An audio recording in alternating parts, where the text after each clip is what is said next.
We've all been there.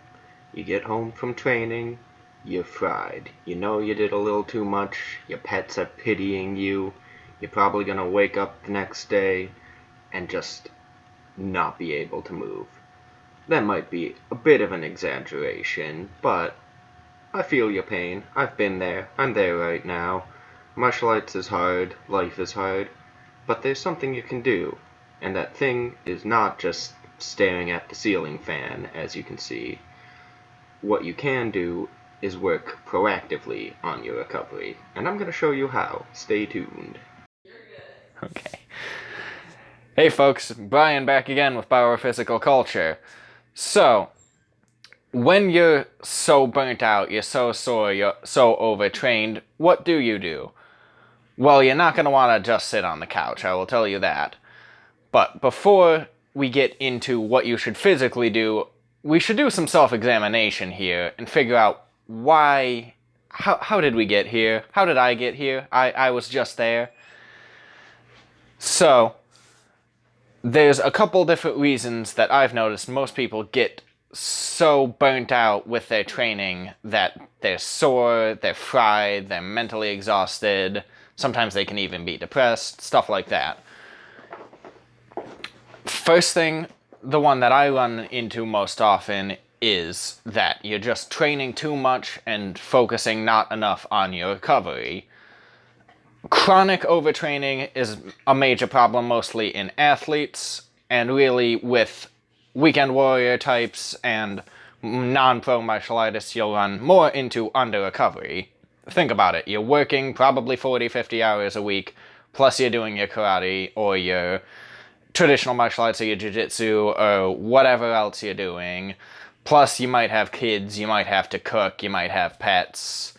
All of that can lead to just not enough room in the teacup for actually recovering. That's where you can use things like baths. There's some supplements that you can take. That's where you can really move the needle on that front. There's also just a matter of not eating enough. Now, martial arts isn't something that is generally beneficial for weight loss because it takes a lot of calories just to be able to support so that you don't get run down.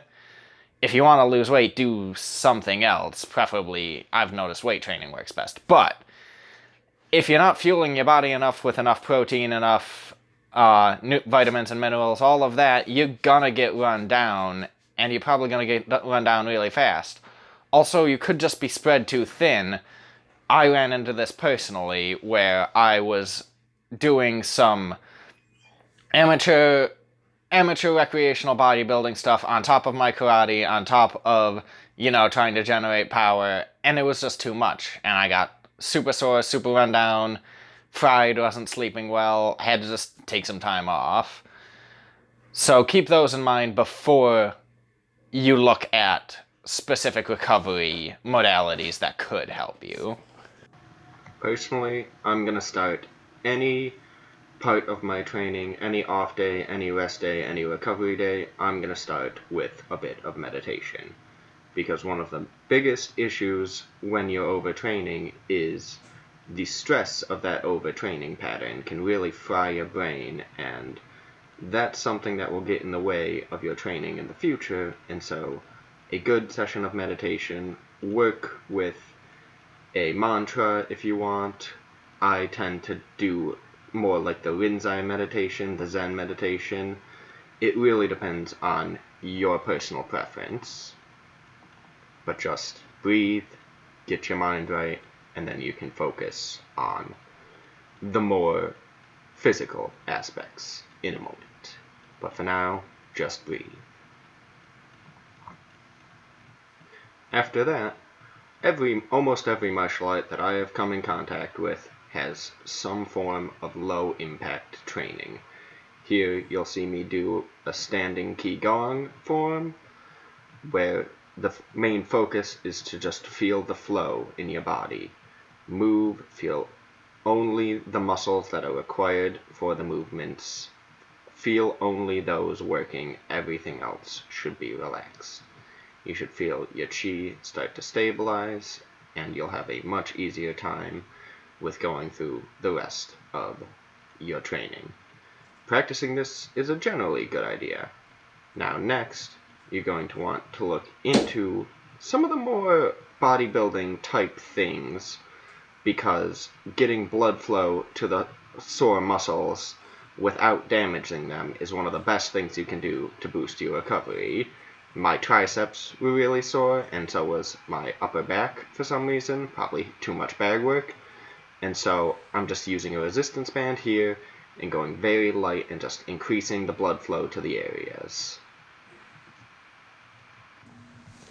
Under the same vein here, my core is really sore too, again probably because of all the bag work, and I've been working my core particularly hard lately. And so I'm just going to do some low impact stuff, some nice light stuff to increase blood flow to the area and work on my stability. And that's all, folks. Alrighty, folks. I hope that gives you some examples of the more physical things that you can do to help aid your recovery. Remember, I know you're probably fried, but don't just sit down on the couch. Be a lot more proactive in your recovery, and you'll be back to hard training a lot sooner. Now, some other ideas are, of course, the usual ones. Cryo baths can work, cold bath, cold therapy. I've dabbled with Wim Hof, and I can do a dedicated video about that. If you want me to, let me know down below. I've noticed hot baths with some magnesium salts can work quite well, depending on the situation. Those are things to think about, same with massage and self-massage. But really just getting your blood moving, getting the waste products out of your muscles is the thing that I've noticed helps the most.